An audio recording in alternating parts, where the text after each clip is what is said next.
ত্রয়োদশ জাতীয় নির্বাচনকে সামনে রেখে ইশতেহার ঘোষণা করেছে রাজনৈতিক দলগুলো, যেখানে পরিবেশ সুরক্ষা, শিক্ষা, স্বাস্থ্য, কর্মসংস্থান তৈরি তথা সামাজিক উন্নয়নে দলগুলো কতটা গুরুত্ব দিয়েছে সংবাদ সম্মেলনে তার বিশ্লেষণ তুলে ধরেছে সিপিডি।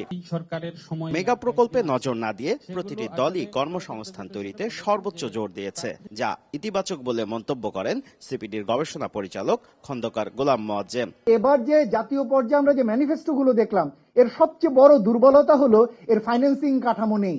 অর্থাৎ সকলে অনেক বড় বড় প্রত্যাশা ঘোষণা করেছেন, কিন্তু কোন জায়গা থেকে এই অর্থায়নটি হবে এটি কিন্তু একটা বড় চ্যালেঞ্জ। শুধু একটাই ভালো দিক আমরা দেখতে পাচ্ছি, কেউ আর মেগা প্রকল্পের ঘোষণা দেন নাই অতটা। এ সময় নির্বাচন ও গণভোট ইস্যুতে নিজেদের পর্যবেক্ষণ তুলে ধরেন সিপিডির গবেষণা পরিচালক। জাতীয় নির্বাচনটিকে আমরা যে অর্থে অন্তর্ভুক্তিমূলক বলা দরকার, সে অর্থে আসলে আমরা এটিকে অন্তর্ভুক্তিমূলক আসলে বলতে পারছি না।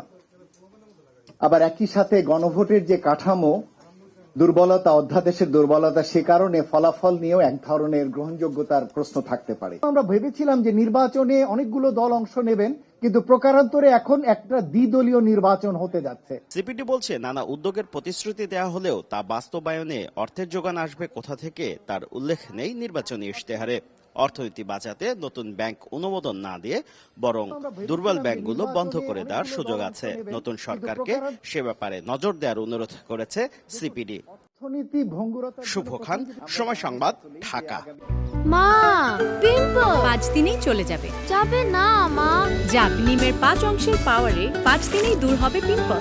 হিমালয়া পিউরিফাইং নিম ফেস ওয়াশ।